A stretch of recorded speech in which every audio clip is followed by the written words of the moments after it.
Hello and welcome to Fresh Face Comics, the comic book podcast where a lifelong comic book reader guides his friend through the world of comics for the first time. My name is Joey Morgan, the aforementioned lifelong reader. With me as always is Jacob Licklider, the aforementioned newbie. I do not, in fact, want to cure cancer. I just want to turn people into dinosaurs. And right you are to do so.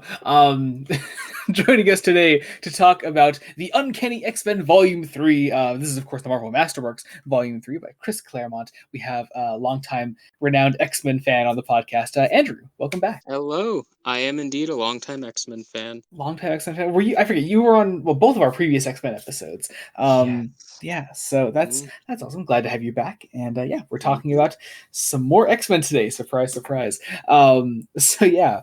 Today this is for those that because again, Marvel. There are many ways to collect these. The Marvel Masterworks breakdown of Volume 3 is issues 111 through 121 of X-Men, which actually, during this very volume, turns finally properly into the Uncanny X-Men, officially labeled At least the on the Uncanny. title. Not Yeah. apparently not technically in the listings. Some people Yeah, that's count that weird. as like 141, I think. Which is really Mm. weird. But whatever. All right, I guess jumping into our non-spoiler section, Jacob, what is the third volume of the Uncanny X-Men about? Um, well, it's about a lot of things, you see. This is you know what? It was hard for me to describe what the third volume of The Amazing Spider-Man by Stan Lee was Mhm. about. I think it might be equally as difficult to describe what the third volume of X-Men is about. 'Cause it's about a lot. Like, this is three distinct story arcs. Mhm. Um, Well, one could argue four, I would say. I was going to say the first one starts in such a weird way that you may want to count the first issue as its own thing. No, I was gonna say because those, I would say like the last two arcs are like it's the Japan stuff and then the Canada stuff. That's fair. Yeah. Look, this is honestly, if I'm going to be honest, I think this is where Chris Claremont hits a stride. Like, Oh, big time. hits Absolutely. a great stride because uh, not every character on the team gets as much focus as I perhaps like. Everyone gets at least something. Uh, like, this is just, we hit the ground running, we get things going, we play up the utter drama of half of this team. Like, there is a significant period of time in this book where half of our characters are convinced the other half of our characters are dead. That doesn't get resolved. Yeah, no, it doesn't get resolved. It almost gets resolved. It gets close. It gets We'll close. be dealing with that next time whenever we get back to X-Men. But yeah. It'd Yes. be so sad Oh, if they never resolved it. Right? Could you imagine? Oh my god. God, you Um, would have two legs of a love triangle stuck with each other. Whatever would happen to that love triangle? It's just a love line at Well, that point. I have a theory about what would happen. However, this is still the 1970s, so they may not allow that theory to happen. I Um, don't know what theory you're referring to. I'm saying Cyclops and Wolverine should get together Oh, okay. That's fair. I mean, because you know what? To be fair, I don't think Claremont would do that, but he should. he should. He should. um, so Andrew, I got to ask since you're here for this episode. Your familiarity with these issues, going back to reread them. What in general, like, what was that like for you? But also, how did you find this? I suppose on reread for you. Yeah, so I reread these probably a year ago. I reread the whole first omnibus, so it still was relatively fresh in my mind right now. But coming back again, I heard certain things about it, like they still don't know his name's Logan, referring to Wolverine. Mm, I forgot how good that first issue was, the Carnival one right here. oh yeah. Yeah, I just love this volume immensely. Yeah, it's really great. I think what's funny is, and we're gonna get into Twitter questions in a second. But one of our Twitter questions says that, like, it's not the strongest run of issues in this run. But I think we all kind of came off of this reread. Well, reread for me and Andrew, but first time reading for Jacob, obviously, thinking that this was easily the strongest of the first 3 volumes we've done. Because I don't know, I felt that way. And If that seems this is sort a of weak unanimous. run, if this is a weak run, I'm curious to see what a strong run is Right? like. Exactly. They're And probably there are Hickman problems. fanboys and girls. There are some problems with some of these issues. Some of the stuff has aged poorly in some ways. Yep. Specifically in sort of right in the middle issues. Um, but a lot of it's fun. Also, what we have John Byrne on art. This is so good in this particular volume. I mean, it's usually great, of course, but I don't know. Going right into this, especially coming straight off of our last episode with Steve Ditko art. This was definitely it was just a breath of fresh air going back into this run of issues. It's really, really good. Despite this being the still the late 70s. Like we're what in 1978, 1999. I found myself reading like at least three issues at a time. Yeah, you got through this pretty fast. I had started rereading well before you, and I still had like 1 issue left when you messaged us, and you were like, "Yep, that's just a great fucking volume." it's like I'm done. I finished it. Yep. Which was certainly not the experience you went through reading for our last episode. Oh no, the last episode was a time. Yeah. I have a bone to pick with you about that, Jacob. Oh, please do pick away with him. Volume 3. I haven't read it in a long time, but Volume 3 of Spider-Man was one of my favorites. I remember loving the Goblin and Gangsters, and I heard you guys dissing it on the podcast. I'm like, dang it. I mean, look, I think the Goblin and Gangsters issues are the best of that volume, definitely. The bulk of the rest, not great. Yeah, not great. I would say not even good. Hearing especially the Enterprise system talk in the last episode about how much they hated that volume took even me by surprise. Shall we get into some Twitter questions? Yes. We don't have much today, but it's a Did nice you get little. Masons? Did you get Masons? I don't think Mason sent me anything. Did he send you things? He sent me. Oh, you didn't send me the things then. It's been one of those. I'll start going through the things then as okay, there we go. We got Masons. Yeah, let's start on Masons then with Discord. Mason, good friend of the podcast, says number 1, why did Storm fall asleep? Is she stupid? I don't think she's stupid. I think she's probably unconscious there, Mason, is what you're looking at. Yes. Number 2, is this truly a masterwork from Marvel? Describe why or why not in one word. Okay, so yes, it is a masterwork from Marvel. Why? Claremont. That's my one word. Dinosaurs. Jacob? Circuses? There we go. See, we made it. Number 3, now that you're at volume 3, which character would you say has had the most growth or change over the course of the comics? That's hard. It's actually difficult because a lot of these characters are still in the middle of their character arcs. I think, if I may throw my hat in the ring first, just going by these first 3 volumes, I think, especially in this volume, Wolverine has developed the most. Wolverine is he's definitely the one that contender. definitely gets to shine the most here, in my opinion, at least. Storm is also up there. Storm is up there. I'd also say Cyclops is up there. Big time. So in general, it's Claremont doing character work. They're all growing and changing naturally throughout the story, and Claremont's doing a great job with it. But if I had to pin it down to one, I would say Wolverine. How about you, Andrew? I think in this specific volume, Banshee, but overall, probably Wolverine. That's Banshee I could see definitely, especially with this volume in particular. Mm-hmm. 4, for those who haven't read past this point, Jacob, what do you hope for in future issues? Jacob, what do you hope for? I mean, here's the hard part, right? Like, I know the Dark Phoenix saga is coming. I know it is Spoiler like alert. What was that, I Andrew? know it's on the Oh, horizon. I said Um, spoiler alert. honestly Spoilers. though, outside of some of the characters who I know Claremont is going to introduce at some point during the run, like your Kitty Prydes and your Rogues and your Gambits. Um, um, I feel like more Nightcrawler focus. That could That's just be fair. because I don't think he got as much of a focus in this volume specifically. That's Um, fair. which, is fine because, you're doing an ensemble thing.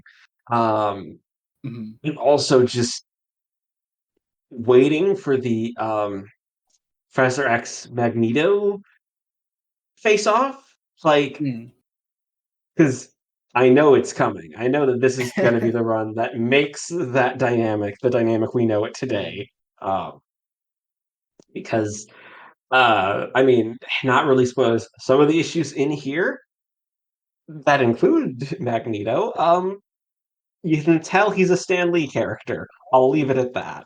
Yeah, definitely. But you can already see, I think, Claremont sort of taking steps to sort of fix that. But anyway, Mason's final question: for all 5 characters on the cover, what would be their McDonald's order? I expect 5 different answers from each of you. This is a joke. I don't want to take too much time. Answer at your own discretion.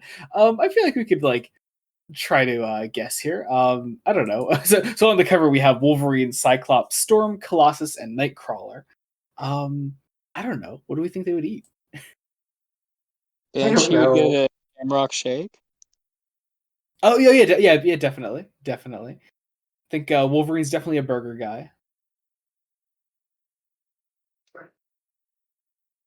like biggest burger he can find. Um, I don't know. Got screaming filet of fish for some reason. Yeah, I can see that. But also, Nightcrawler is screaming filet o fish for completely different reasons and only on Fridays.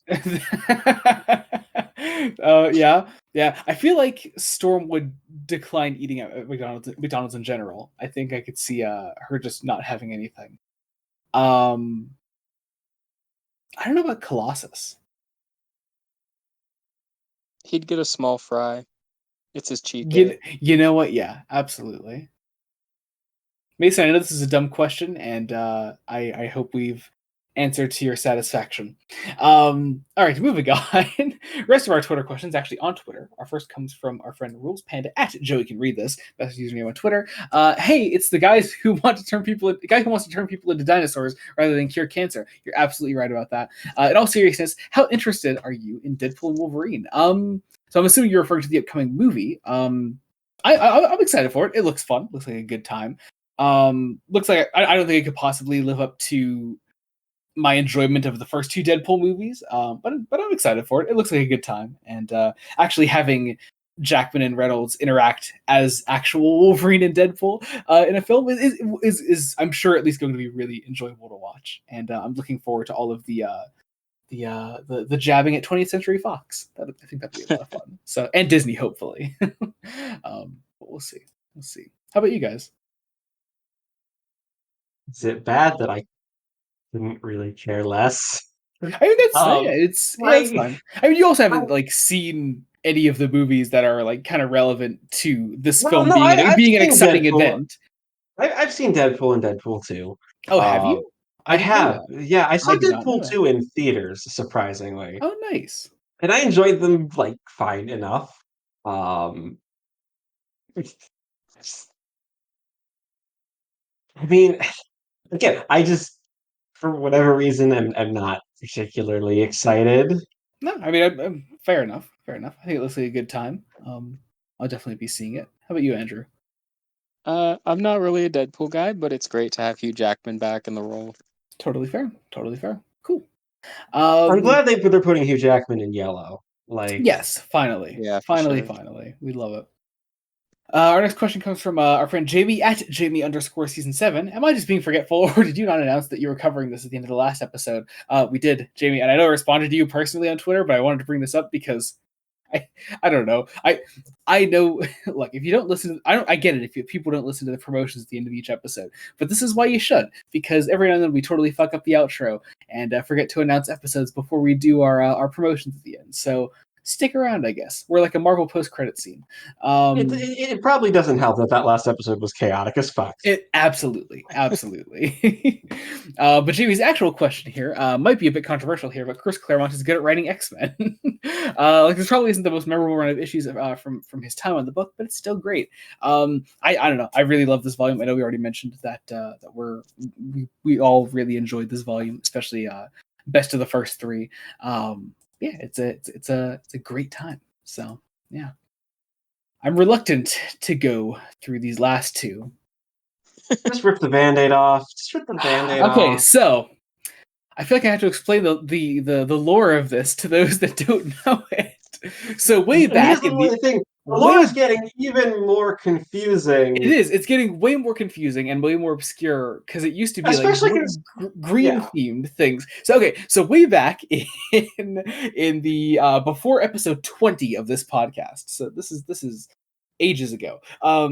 We were doing our first set of Green Lantern episodes, and our good friend Dylan submitted a Twitter question with the pteroleptils from Doctor Who's 1981 hit, The Visitation. 82 hit The Visitation, standing around a thing that looked like a Green Lantern, and Dylan wrote the caption, Green Lantern, ? It's a funny joke. Other people took it on, such as Jamie and our good friend Kian. This has since evolved. Well, also this continued through all of our Green Lantern episodes. I don't think we've done a single Green Lantern episode that hasn't had that submitted somehow. But since then, it has evolved to apparently last episode submitting Janice Goblin from the Church on Ruby Road with the caption Green Goblin, and now Jamie submits Phoenix with Rose Tyler from the end of The Parting of the Ways, having absorbed the energy of the TARDIS, and our friend Kian at Kian the Quark submitting the Beast from the Doctor Who episode The Satan Pit with the caption Beast ? I actually dread doing the next episode. What's going to? I mean, I can already think of one. Unfortunately, I can already think of ones that are going to fit the next episode, and at least the next episode, Kian's a fan of what we're doing next time, so he might ask questions. Yeah, but I'm sure that won't stop him. I'm sure from submitting other bullshit. So look, if we don't mention what the bullshit could be, maybe it won't happen. That's true. It's going to happen anyway. We know this. All right. So I think that about does our non-spoiler section. Let's get into some spoilers, shall we? As always, if for those that are listening and are not sticking around for the spoiler section, you can skip to the end of the episode to find out what we're covering next time on the podcast. Though if you've been following the podcast for a while, you can probably guess what's coming next. But hey, it's there anyway. Otherwise, also our link trees will be in the description below, as well as links to the books that we covered today and are covering next time, so you can check all that out.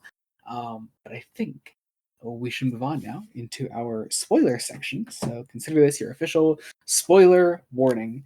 This is the Uncanny X-Men Marvel Masterworks Volume 3, kicking us off today with Uncanny, or rather just X-Men number 111.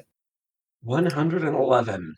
I'm also reading this from the Epic Collection Proteus, which actually starts on an Incredible Hulk annual that features Iceman. So just a random issue tossed in between. Yeah, but they I do actually appreciate that they have them, because I did get the Epic Collection before this then as well. There are a bunch of Marvel team up issues in there that are really cool. They also have a Marvel team up in this. I think it's with what page is that on? I'll look for it as we start this discussion. I can find it right now. I can vamp, I suppose. I'm gonna be honest. I thought for a moment that I had missed an issue. Okay, that's right. This Marvel team up in this Epic Collection is with Nightcrawler and Spider-Man, so I'm excited to read that. That's... It's a very fun team up. Anyway, I understand your initial concern that you had possibly skipped an issue, but no, this is where we begin. This is Mind Games. I also do love the cover of this with the now playing sticker on top of the X-Men logo. As like an advertising thing. It looks fun. It's really, really fun.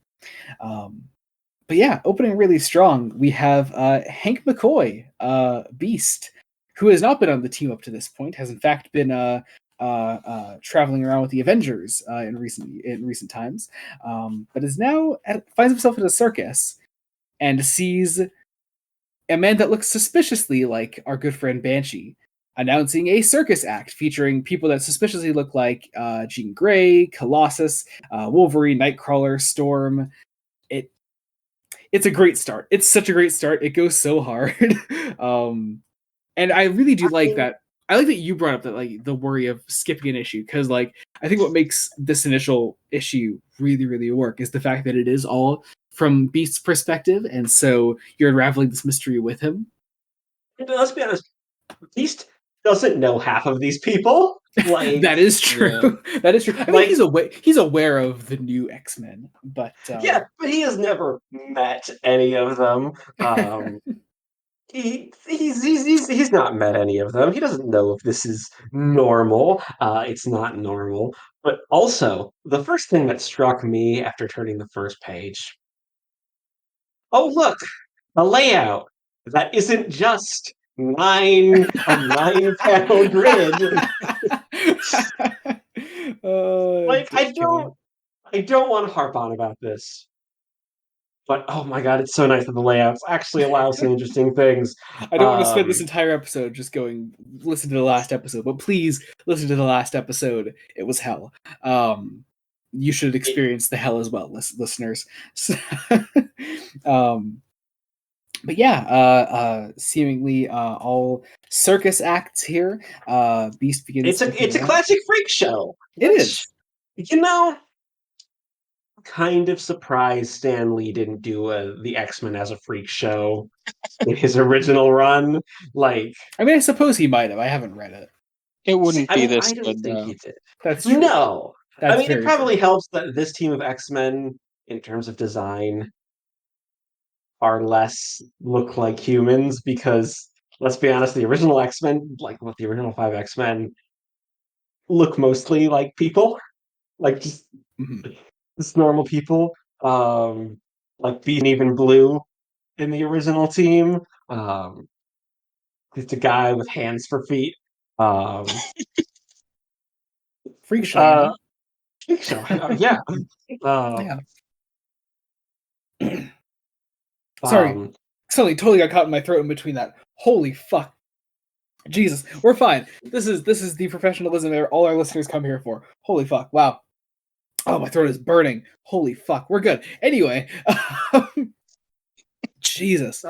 Yeah. Oh my god. I think Claremont also does a great job with the crowd. Like, it's the crowd of being, oh no, how terrible are these freaks? And then we actually slowly start to unravel, you know, Beast going, going back to the mansion, finding it deserted, leading him eventually to the circus, seeing that everyone's not there, and then finding everyone at the circus. He first goes to try to talk to Jean, who very much does not know Beast, and she definitely should. Should. Yeah, this is where we find out that pretty much the entire team has been brainwashed, and we have I love Scott as a bodyguard here. I was going to say, named Slim. Can we talk about Scott? Oh, Scott Summers, you poor disaster of a man. Oh. Look at him, like his stupid monogram shirt too. Slim. Yeah. Also, the image of Jean Grey smoking a cigarette, wearing fishnets. wearing fishnets. Yeah. Like, did you think Claremont saw Cabaret? Do you think Claremont saw Cabaret and was like, I'm going to draw Liza Minnelli from Cabaret as Jean Grey, or I'm going to get burned to do that? And Beast responds with violence. Yeah. Well, okay. So this is upon Scott and Jean seeing the visage of the Beast underneath his hat. and them like immediately trying to attack him pretty much. So Beast retaliates, of course. But Beast runs out into the circus, goes to find the rest of his friends until he is stopped by Colossus, who punches him out, and Banshee calls the rest of the circus to go get Beast.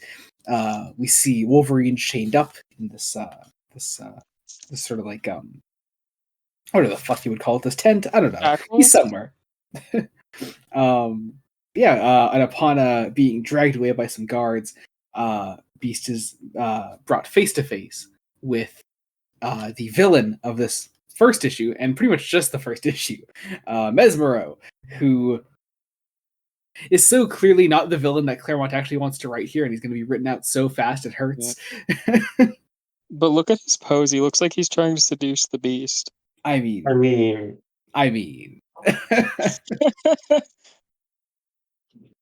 The question, Andrew, you sound like you act like you wouldn't. I don't know. If I was a green man who was out of options, maybe. I don't know if I would, Jacob, but I think you definitely would. Look, part of the appeal of the X-Men is, I believe the term is bisexual panic. That is true. That's definitely true. I think we could scientifically plot when the book started getting good, as soon as the bisexual panic started to set in, aka with Chris Claremont. Well, and Glenn Wayne technically creating half of these characters. Yeah. So, is Wolverine actually hypnotized? Like, I think so. I think he's like strong-willed because he's all angry and stuff. I don't know. I don't think he is. I think, because they largely just have him chained up. Like, I think it's implied that he is not hypnotized. Also, I don't know why. I was giving Mesmero the voice of Alex Brightman, of all people. That is a choice. Totally I don't know why. I don't know why. It kind of fits. Anyway, so Wolverine breaks out, and then he goes to find the rest of his friends. He sees Jean and Scott, and he tries to sort of snap them out of it. As with all classic brainwashing, the way to snap people out of it is with violence. So I will say, I feel like it's very satisfying seeing Scott Summers just bitch slapped. Yeah, but then it is immediately followed by less satisfying seeing poor Jean Grey. Yeah. I mean, she does respond very fittingly by going absolute apeshit on him and tossing him across the fucking room as she transports. What I found interesting is she doesn't really regain control of her senses until she becomes Phoenix. Yeah. And even then, I noticed she doesn't have her senses until the Phoenix eyes go away down at the bottom of the page, and then she's like, "What, Lord? What's happening?" Yeah. Because it's really like it's almost like I would say like the violence is more reacted to by the Phoenix within her, and then once the Phoenix calms down, then Jean actually does come to her senses. Yeah, it's great moment there. But yeah, then we catch back up with Mesmero and Beast, who are Mesmero is then informed that the other X-Men are breaking free as Beast knocks out some bodyguards, and the X-Men attack the rest of this carnival of fucking evil. We learn like pretty much every single person working for this carnival is evil and working for Mesmero, which I love. Of course, I love that. But Claremont realizes he is 2 pages from the end. So it's like, right, let's get everybody into the caravan where Mesmero is. Mesmero just kind of collapses. He collapses. And suddenly Magneto. Yep, Magneto. What a reveal, though. Oh, dude, I love that last page so much. That is such a great Magneto. Yeah, and I think this was the issue that convinced me John Byrne is a fantastic fucking artist, because I'm on Twitter. I know that comics Twitter, probably for good reason, hates John Byrne. Yeah, it's understandable. He seems like a jerk, yeah. Yeah, but also like, great artist, and also let's not forget that comics Twitter is fucking insane.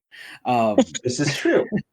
So, but yeah, we go into X-Men number 112. Importantly, now on sale monthly. You How can on tell. sale? You're right. We are finally monthly, which Yep, Nice. which is, I mean, really important for the publishing of this book. Like, you can see that it was gaining a lot of traction at this point, which makes sense because, as we've mentioned many a time already, Volume 3 is fantastic as a whole, and is really, I think, where the run hits its stride. And the fact that we're actually getting finally a good Magneto arc in this run is really, really nice. So, yeah, jumping right into I will this. This is say, I like, really like the continuity of the arcs that like immediately Scott is terrified. Like, oh mm, shit, my team did not really work together to defeat Magneto last time we met. This is gonna be awful. yeah, Um, yeah. And I mean, hey, rightfully so. It is awful for them. So yeah, we begin our sort of confrontation here. Immediate violence, because why not? Unfortunately, I mean, man, why do so many people on this team have a metal as their whole shtick?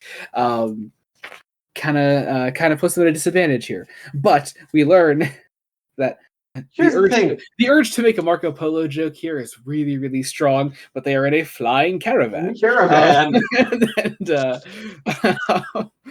yeah, the X-Men are whisked away from this carnival of evil. Not of course to be confused with the Circus of Crime covered last time on Fresh Faced Comics. Yeah. Anyway, we are flown away here. Into space. Let's take a minute. Took 3 pages for Magneto to take this team and just throw everybody into space. Like, Mhm. I, and of course, they can all breathe up there because comic books. Yeah, it's a Um, comic. It happens. It it happens. happens. Yeah. We do get caught up then on Magneto's whole the events that led him to this moment. And then we are back in the present, and we learn that once again, Claremont had no interest in writing Mesmero at all, so Yeah, I mean, we don't immediately even discarded him. we don't even Just find out throw what him out the Mesmero's window. real plan was. What was that, Andrew? They just throw him out the window. Magneto's like, They yeet. do. They literally do. It's great.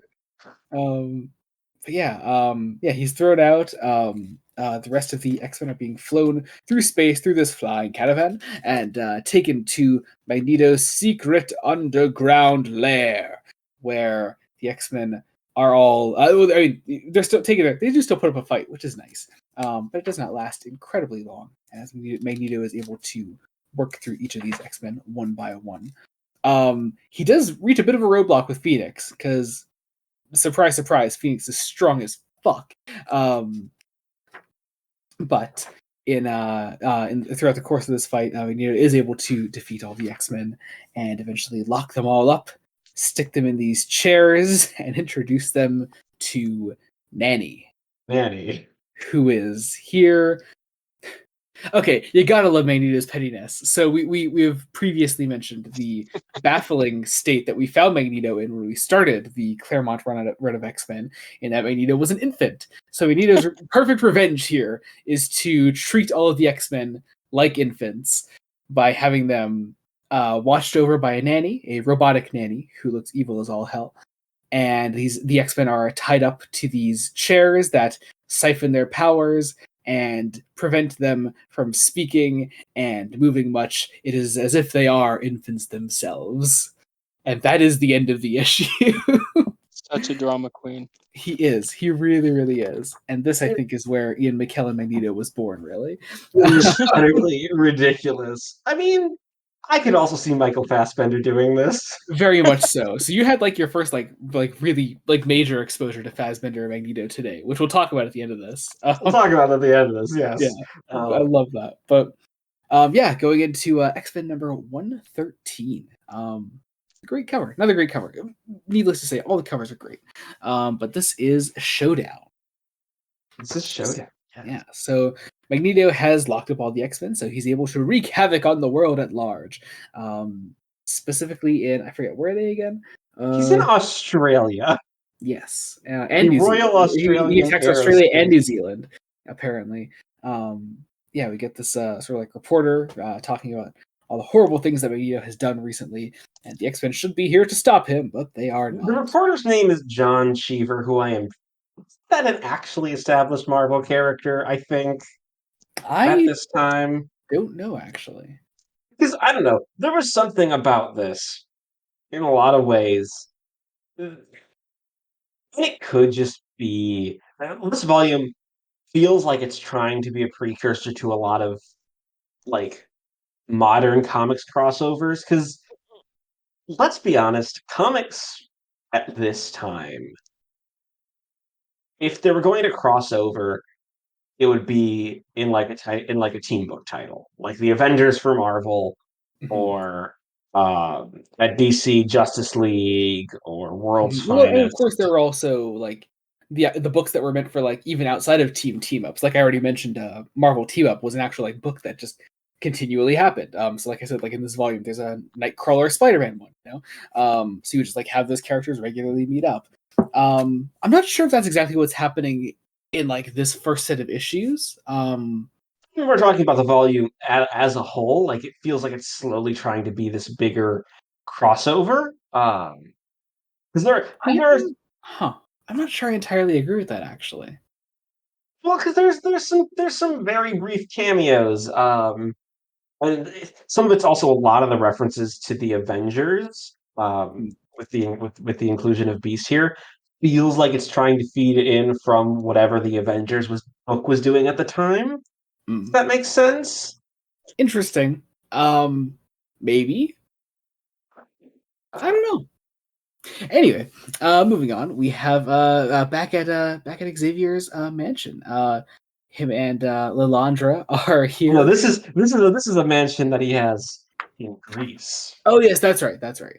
But yeah, Lilandra is here, and she is Xavier is like very worried about the X-Men. She's here to sort of comfort him, and that's I think that's all we get of them really. You know what? In that My maybe scene. one big complaint about this volume is Lilandra as a character doesn't get much.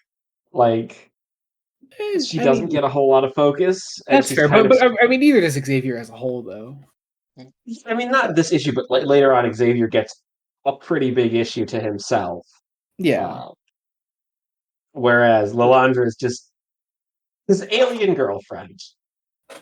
can't Xavier She just have an alien girlfriend and that's it? she gets a lot more to do later in the run, though. Hmm. I mean, I imagine because this is going to be important for that whole Dark Phoenix thing that is coming A little bit. in the Um, future. we then get a look at our babysitting X-Men time. Jacob, I have to know because I guarantee you had one in your head. What was your voice for the nanny? Okay, well, so I hate to make Doctor Who references, Hmm. but Miss Foster in Partners in Crime. I don't know Interesting. why. I don't That know is why my brain went that there. is not the reference I might have expected. Huh. What were That you is expecting? I don't know. I don't. I think that was pretty far down on my list of Doctor Who references. I think especially because of the robotic nature of it. I was thinking of the android in Bad Wolf. Um, That's but the voice I hear for it. yeah, that's what I was thinking there. But I mean, hey, Okay, but was Susan Twist above or below Miss Foster in your term in terms of where you thought my brain would go? probably above. God damn it. Yeah. Anyway. I also in my notes have the writer's barely disguised fetish because Oh, which one? yes. Fuck off. um oh man, I do love this bit here though where Storm is like able to like just barely kind of able be able to break through the chairs And and not using her powers because she has lockpicks hidden in her headpiece. mhm. Uh um through all this we actually do get some great like Storm flashbacks which are great to see, and it's a actually really great moment that's a lot of like inner monologue that kind of breaks Storm internally. We even see her like cry in this scene then when like the nanny is able to like catch her in the middle of doing it, and it's great. It's just a really great moment. um we then catch back up with Magneto, whose plan is perfect until he goes to the nanny, who tells him that the X-Men. Or no, actually no, she doesn't tell him anything. Why does he punch her? She's running in a circle. Why does that happen? I forget. It's been a little Because bit. the X-Men have already escaped. I Oh, think they naturally. rewired her is the implication. Naturally. Anyway, the X-Men have already escaped, I guess, and Magneto goes back down to check on his X-Men, who, as mentioned, have already escaped and put up a fight, and that Magneto is not prepared for this time, so he kind of gets his ass handed to him.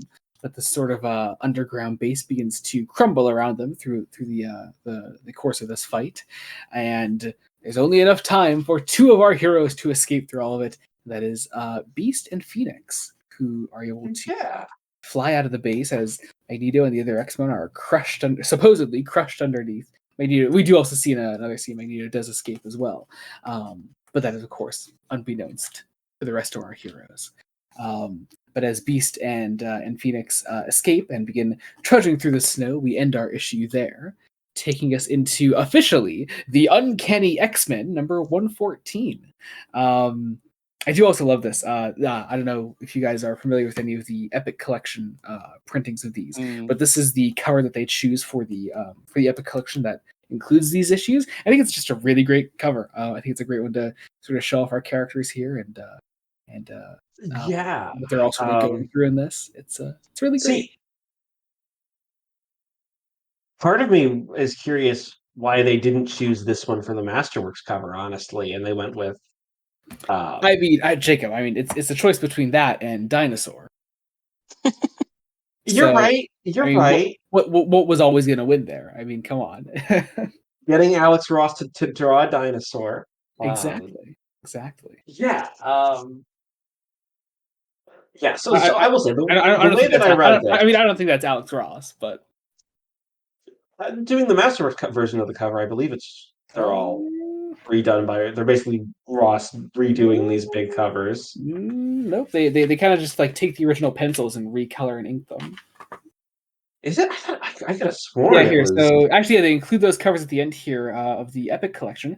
Marvel Masterworks Uncanny X-Men Volume 3 by John Byrne on pencils and Dean White on the rest of it. So you know what? I'm thinking of the Omni cover for Amazing Spider-Man Volume 1. I think he definitely does those. I think that was Ross. Yeah. And that's where my brain got its wires crossed. Fair enough. But yeah, getting into this issue. First off, what a fucking title page for Desolation. Of Hank carrying Jean through the snow. Really, I think this is also the first time John Byrne is credited for being a plotter. Yeah. So that's nice to have. Is this also our first Roger Stern editor credit? Yes, it is. I noticed that. I'm like, huh. How about that, Jacob? How about? I mean, here's the thing. Oh no, sorry. I think Stern was also in the last issue as well. That's right. He takes over editing at some point in this volume. Yeah, the last issue was his first one, so this is his second one now. But Jacob, how does it feel to be faced once again with Roger Stern? Well, look, here's the thing. After basically doing 3 whole books of Stan Lee, Stern's gonna. When we eventually get back to reading something that Stern wrote, because I know that's coming at some point, it's gonna be a walk in the park. I'm sure. I will say also, like, I did notice a significant uptake in editor's notes to like read other issues when Stern took over as the editor for this volume. It's very Roger Stern. Very Stern. What a guy. Anyway, so actually getting properly into this, we have Hank and Jean trudging through the snow, sort of working together to make their way through all of this. We then cut over to the rest of our team, who are making their way out of the rubble, and onto the other side, where they find ahead of them the Savage Land. So this is a returning element actually to this book from the Stan Lee days, but I do really like the way that Claremont reintroduces this idea into this book, because you definitely don't need to have read the previous Savage Land issues in order to, I think, understand what's going on here. I don't know. So, I guess specifically, Jacob, how did you find the introduction of the Savage Land here? so it's very Jules Verne Journey to the Center of the Earth, almost, Oh yeah. in a lot of ways. I am 99. 'Cause here's the thing. So flat Earth conspiracies, right? Like people Very that much. believe Uh-huh. that oh, the Earth is flat. It's not. Um, they believe that it's a flat disk that's encased in the ice wall. I think they believe that basically the ice wall that is supposed to be Antarctica is basically on the other side. It's this. Like that is I this did not know that's conspiracy. actually what they believed. Huh. It's vaguely what they. Some of them. Okay, trouble with conspiracies is not even everyone who believes the same conspiracy believes the same things about that goddamn conspiracy. They should really get on But the it's same page about based. that. Yeah, I mean, look, the Flat Earth Society has members all around the globe, so Shut the fuck up. Um, arriving in have the you not Savage seen Land. that tweet? Have you not seen that tweet? I'm aware of that tweet, Jacob. But yeah, the Savage Land. I love the idea. I really like that it feels almost immediately like, okay, we're gonna have maybe a little bit of a downtime issue for like a couple panels. It's like, holy shit, Storm and Banshee can fly now because Storm is, we're out of the claustrophobic tunnels that they're going through. And then Banshee's attacked by a fucking dinosaur, and I Yes. mean, what is to be expected? Being attacked. Well, we actually do get a great sort of surprisingly violent panels here as Wolverine attacks this dinosaur and frees Is this the Banshee. first time we actually call the fastball special the fastball special? Maybe. I It think might so. be. They might have called it one in volume two, but like here, definitely we call it a fastball special. Mm-hmm. Uh, and I don't know. I love how Claremont is like working in the character beats, like Mm-hmm. into this action. Because the team's on their own. They think Jean and Hank are probably dead. Probably dead. Meanwhile, Hank and Jean think everybody else is probably dead. Meanwhile, they're just on other sides of a glacier in Antarctica. Um, I mean, the violence of the panels. I love that the team then almost you immediately get Logan and Scott bitch fighting with each other. I mean, it's really just sexual tension they're letting out. Yes. But we then go back to Xavier and Lilandra, who are met by Jean and Hank, who are there to tell them the sad news that all of the X-Men are dead. And that is And you the know end what? of this episode of Fresh Face Comics. Thank you all for joining us, everyone. The X-Men are You dead. know, I, We'll see you all next time. Uh, uh, That's the no, last wait, because issue. guys, I have actual praise on this page though, it's a great page. Yeah. because they make the smart decision of not actually showing what Jean says. Yeah, Like, yeah. You just see like her say professor, and she says Charles, and then you just see Charles breaking down in this completely dialogueless panel. So good. Yeah, it's a really really great panel. Um, and now we go into some of the oh, what horny X-Men? I mean, what else would you I was expect? going to say a baby bit problematic Oh well, yeah, that too. I mean, of the Savage Lands. yeah. I mean, I'm hoping you're not referring to the Storm thing because I don't think the Storm thing is problematic. I think No, I'm talking about the native characters. and how they're all colored in this pinkish marker. Um, Yeah, and their designs, putting it's a bit cultural appropriation in ways too. The oh yeah, native definitely. tries. Again, Claremont is clearly trying. Um, I feel like Mhm. genuinely trying. Okay, I Claremont mean, wants to be diverse. thankfully, at least these characters are not super prevalent in this. Yes, and they don't fall into every trope about um, the Native American characters, Mhm. specifically what their designs are. Yeah. They are red. But yes, it then also gets very horny. Then the horny Um, because Storm gets her Savage Land outfit on and Banshee is enamored. Um, um, we then get actually a really great moment where Cyclops is like shaving and he's looking at himself in the He's water. shaving with a knife. And like the badass Cyclops thinks he is. And so looking into the water as he's shaving, he sees a Corsair who is as Roger Stern is very quick to remind us, the leader of the Starjammers. We saw them in the last volume and learned some things about Corsair last time that don't really get touched on in the rest of this volume, but it's nice to remind us that those things happened and will definitely cause later things to happen later on. But yeah, get this great little conversation between Scott and Aurora then about the loss of Jean, which is just a really great moment between them. We see Wolverine and Colossus spending some time here in the Savage Land together. Wolverine is keeping a picture of Jean with him throughout all this. And I mean, look, it's a picture with a very strategic rip. Yep. This was definitely. I wonder who could have been ripped out of this picture. You know, it's so funny actually. I got to talk about Wolverine in this. I think I also might have mentioned this in our last X-Men episodes, but I think despite the fact that I think most of my adapted material X-Men exposure over the years has been Hugh Jackman, so much of the Wolverine voice in my head, especially for comic Wolverine, has become the '90s cartoon Wolverine. That kind of voice, where, the kid means well, and those are fine-looking frails. One of those. It's a great voice for the character. I fucking love it, and especially with the release of X-Men '97 fairly recently. It has become like the Wolverine voice for me in a weird way, and it's really great.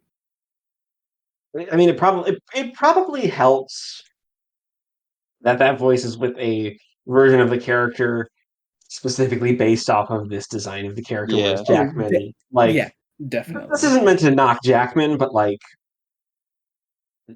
they largely only subtly adapted the hairstyle in a lot of ways. Mm-hmm. I do they really never let him wear the yellow spandex. You really need to watch Logan, Jacob, because they actually do a really great thing with the whole hairstyle towards the end of Logan.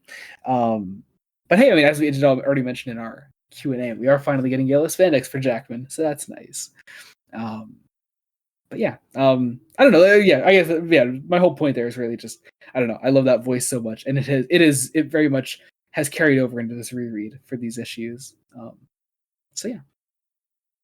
Anyway, we then see Storm getting attacked. Then Storm is attacked, and the other X-Men are alerted to this as they are brought face to face with Sauron, the pterodactyl man. Oh, this named after the character in The Lord of the Rings. This beautifulness, Jacob. I need to know your immediate impressions of Sauron. Here's the thing. I have seen that comic panel. I'm sure that only made it funnier for you. That did. He is a dinosaur man. I didn't quite realize that he was a man who, in trying to absorb Storm's powers, turned back into a dinosaur man. Yeah. Well, you can see it when you can see in the panel where he's holding onto her head, there's a man there, and then when they find Storm, there's a pterodactyl there instead. And it's so funny. Oh my god. What a guy. And the panel's drawn so funny too. It looks a little off. I don't know how to put a finger on it. You mean the last panel of of that issue? I don't know. I dig it. I mean, I think it's because it's the legs. Something about the legs, where you have a pterodactyl man with a gun holster on his hip and basically human legs. Beautiful. Yes. This is Sauron. He will be our villain for the next issue or so. Well, it's one issue. I was kind of hoping for more of him. I mean, you do get more of him, just not as a pterodactyl, which I understand is the fun part about Sauron. But anyway, this actually opening on this next issue, 115, it starts this trend that continues for most of the rest of the volume that I really, really like. we were actually talking about this having just done the Spider-Man episode last time, Jacob. But in playing around with the format of our panels here, a lot of the issues tend to open from this point with title page at the front, and then pages 2 and 3 are just this really gorgeous splash page throwing us into the action, which Great Claremont and Byrne two-page just have a spread. really great flair for. So like it's Wolverine attacking Sauron on that big 2-page spread there. Really, really gorgeous stuff. And we open And this great then, fight scene. you know what I wasn't expecting? Hmm. Laser hypnosis eyes from the I mean, pterodactyl man. I think the Pterodactyl Man can do whatever he wants, and you shouldn't be surprised about anything he does, really. Excuse me, I'm sorry. How many pterodactyls have you met that have laser hypnosis eyes? I'm just saying it's a funny Pterodactyl Man. I wouldn't really be surprised if he did anything at all. There are rules, Joey. Such as? Usually, characters only have like one set of powers. Like Pterodactyl Man would be his set of powers, I and think not you need to stretch your. hypnosis I eyes. think you need to stretch your imagination more. Really, Where are we going with this bit? I don't know. I just really like Sauron, and I think you should just let him be stupid and I mean, funny. I do. I wasn't expecting some Dr. Jekyll and Mr. Hyde stuff with Sauron, honestly. Yeah, Oh, it's we're great. doing okay. Um, yeah. So Wolverine gets hypnotized with the Mhm. eye lasers, Banshee goes and after Sauron himself. I love the way hypnotized Wolverine sees Scott, Burt, and Banshee um, Mhm. like, like, like Scott and Banshee, totally deformed, totally changed. Kurt just looks kind of like Kurt. Like, Yeah, yeah, yeah. um, but yeah, then Banshee goes after Sauron, and then Wolverine sees through his sort of um, altered vision right now. He sees Scott as attacking Jean right now, so of course he gets very protective and he goes after Scott. Scott's able to knock him out of it by once again, classic hypnosis cure that is violence, by blasting him across the Savage Land. Colossus then is able to take Storm and try to help her. As Sauron goes after Colossus, he's able to toss Sauron off of him, and as Wolverine goes to finish the job, Sauron turns back into the man that he was before. a man called Carl Lycos, who had been watching them the last issue, which, yeah, I again was not expecting this. And now we go into a Conan the Barbarian Yep, tribute act. this is Khazar, Lord of the Savage Land, um, who has his own title according to a later editor's note, which I'm not going to try to understand, and I probably won't be reading that anytime in the near future. But goddamn, what a I mean, concept! is this a title? Do we think this is a title that has been selected? Also, it's a title that reached at least 20 issues. Yeah, yeah. It says like what is it, issue like 22 or something? Issue 20. Oh, So okay, gotcha, issue 20. But yeah, she's like it's. I mean, good for him, I guess. I'm gonna be honest, in terms of the characters here, he's probably the most boring. Yeah, oh yeah, Um, definitely. Which is why it's even more baffling. He has his own title that would apparently at one point was successful enough. Well, I I don't know, think and jungle characters were really big, like in the '60s and '70s and stuff. that's true. There was a whole title called Jungle Action, which originated Black Panther, of course. Um, but yeah, yeah, that's possible. I wonder why that was though. I don't know. I don't find it especially um, interesting myself. No. maybe because of sort of just so I don't know. A lot of pulp literature and sort of the history of pulp fiction, um, which is often very colonialist, really likes going to like the savage jungle, usually of Africa and South America. Mhm. Um, maybe that's sort of the thread that we're following here. Mhm. Um, No, yeah, yeah. I mean, Actually, that's yeah, very true. And I'm thinking very much like King Kong, like how popular that kind of stuff was.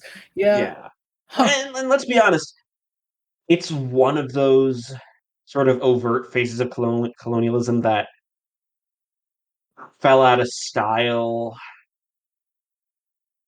Oddly enough, probably. Probably when people were started to become more aware of Well, oddly why that enough, could have been an probably. issue. The more I think about it, the more I think probably around the time that this was being published, with sort of the ending of the Vietnam War, um, and then Francis Ford Coppola's Apocalypse Now. In a lot of ways, like Mm-hmm. it's just started to become less popular for good reason. Uh, but this is like so clearly a holdover from that like style of storytelling, and you can tell perfectly fun stories. This is a perfectly fun story Yeah. told in this vein. But Kazar as a character, I'm gonna be honest, don't really care about. Yeah. Um, Oh, definitely. and it might be because I don't know if Claremont is. I mean, Claremont's obviously not writing the Kazar book. Yeah. Um, Yeah. he's writing Um, X-Men, and yeah. he's given us all these characters to love. Mm-hmm. Uh, But and also, being in the Savage Land, like Kazar is a character that Claremont lovingly catches us up with. They met previously before in the Savage Land, Cyclops and the original X-Men. So we do get a nice little like flashback to what happened there. We describe sort of the events from that time, and we also talk about Sauron and how they sort of like knew him previously, and also what has happened to the Savage Land currently. We have a woman named Zaladane, I believe that's how you pronounce that. Yeah, Um, Zaladane. yeah, who is awakening nefarious things here in the Savage Land, namely a god question mark? probably. Um, I think that's the implication. um, again, a lot of this just playing on a lot of tropes from literature that aren't as popular nowadays. mhm. Like, and you kind of Um, have to go with it. Yeah, but having awakened this god man thing that looks like he's made of stone, Khazar and Sauron are trying to stop this god and Zaladane, and so they would like the X-Men's help. And the X-Men are like, okay, yeah, that's nice, sure, but we'll see you later, man.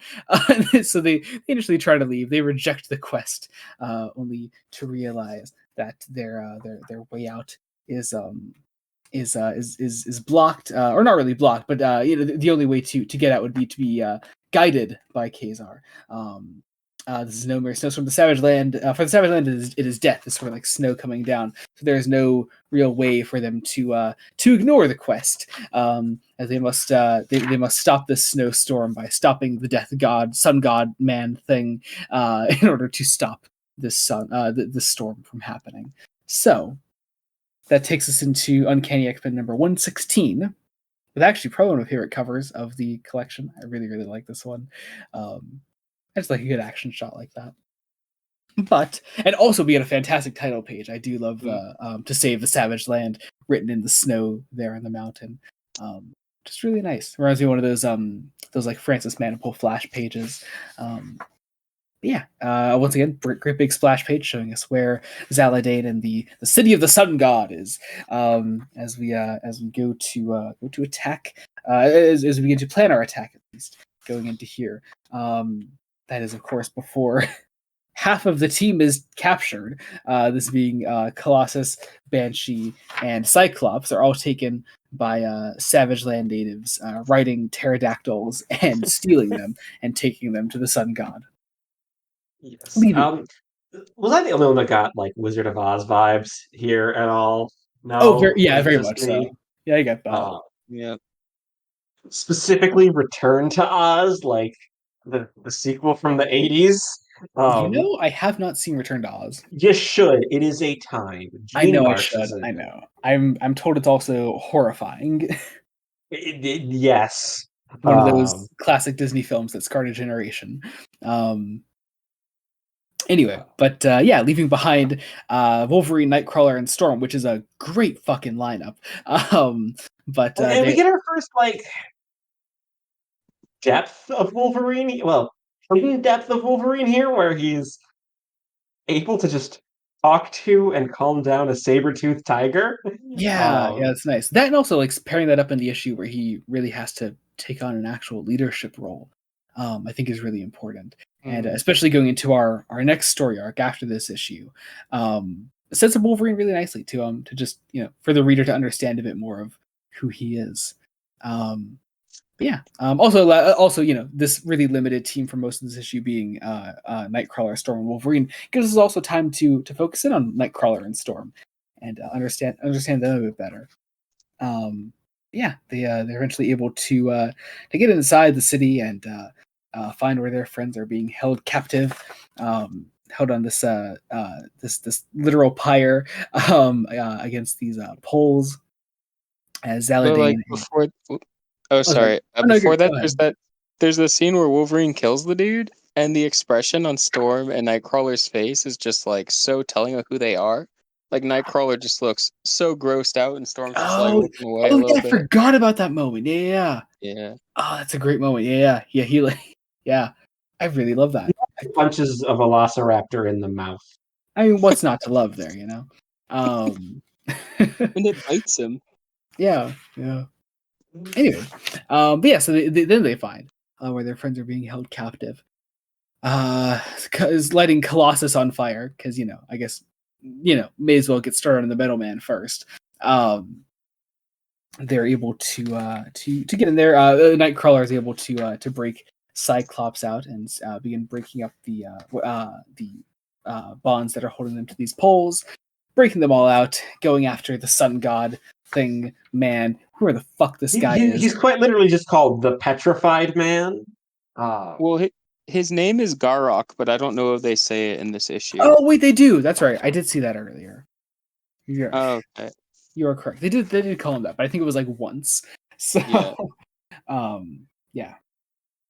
Anyway, but yeah. So going after him, we begin taking down the city. I do like this great full page here of Storm flying through here, trying to reach for Garrock as he like falls down, but is actually unable to catch him. It's a nice little moment of Storm actually trying to save him that I really like. Eventually, the whole city explodes pretty much, letting our X-Men finally escape and being led to a boat that can take them out of the Savage Land. That is, look, I have issues with this third to last panel. This does not work physically. They're on this boat. Their way of pushing this boat forward is for Cyclops to hang on to the end of the boat, shoot his laser to the end of the boat, and push against the water. But that would imply that Cyclops is strong enough to hold onto the boat and the entire weight that it carries, all the X-Men standing on it.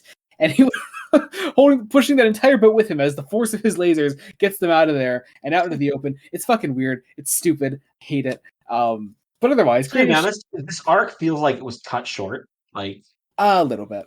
Like the resolution feels really quick. Like it almost feels like Claremont with Storm wants to do something a little more than just have her be contemplative about letting someone die right at the end here. And he can't really do that because he's only got a page left. And he can't do a whole other issue. There is the small issue here, and it doesn't affect too many issues. But there is the small problem of all of these issues only being 17 pages for some reason. Yeah. I mean, I think it might be. Most of the time, like Claremont and Byrne are adept enough at what they're doing that it doesn't really cause any notable problems. But in a moment like that, where you could have definitely expanded on that moment, I think like, those are times when like the page count kind of makes the book suffer at least a little. Yeah, and I know they've got to eventually get up to the standard 20 to 25. They do. It's just it's still being this far into the run and still being at 17 pages is kind of a detriment, but we're working on it. And like I said, Claremont is usually good enough to not allow that to be too much of an issue. But that brings us into Uncanny X-Men number 117. This is Psywar, which promises the saga of Professor X on the cover. Look how ripped he is too. Right? Oh my god, yeah. Yeah. So we do, of course, focus on the rest of the X-Men for a little bit at the start here. We see them making their way to dry land and off of. They get picked up by a Japanese cargo vessel that is going to, that is like, okay, we can't get you back to America, but we can take you back to Japan. So that's where they're going. Mhm. But that's a story for another time.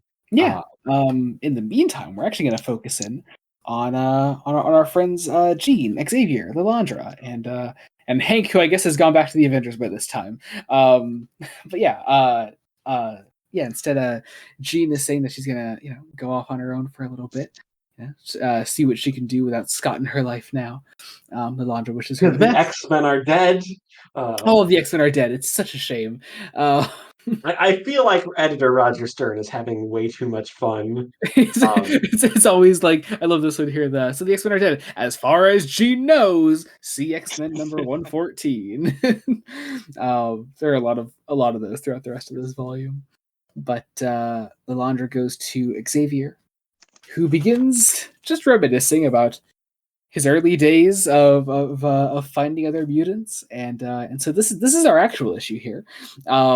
We begin flashbacking and seeing where all of this began. We do see actually what's nice is we get this little moment where Xavier meets a child Storm early on in his he gets pickpocketed by Storm, and he only later realizes, of course, these days that that was the same girl that he would eventually recruit to the X-Men. A nice little moment. Where we actually focus in here is is this other telepathic mutant that Xavier comes across, who I'm blanking on the name of right now. The Shadow King. The Shadow King. But yeah, he meets up with him. They mind battle. John Byrne is able to really play around with some really great trippy visuals here as they fight with their minds.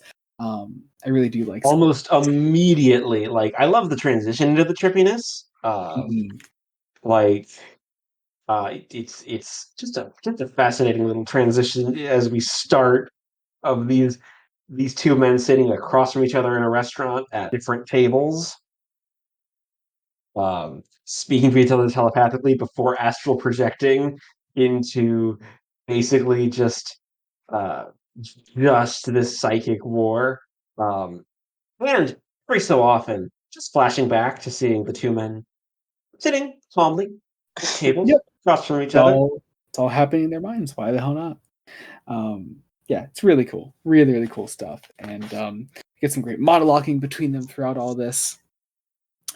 Basically, this other guy is trying to trap Xavier within his own mind for eternity. And what ends up happening through this mind battle is Xavier kind of Uno reverse cards him and leaves him to the same fate that he's trying to subject Xavier to, which kind of haunts Xavier. You can see in the way that Claremont's writing it. He's like, I kind of left him in his own hell, and it kind of tears him up. It's this really great moment.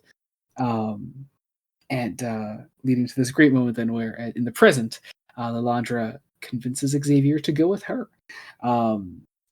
wherever that may lead him. So Mainly, they're going to space. yes, They and I are mean, going hey, to space. let them be space spouses together. But yeah, then we end the issue with Jean Grey at the airport, who meets up with Misty Knight, who is also going somewhere at the airport. But they meet up. I forget, Jacob. We've definitely read something with Misty Knight before, and I forget what Yeah. was she in Daredevil? Joey, it was this book. It was in Yeah, X-Men. it was Oh, volume okay. 2. It I was think. last volume.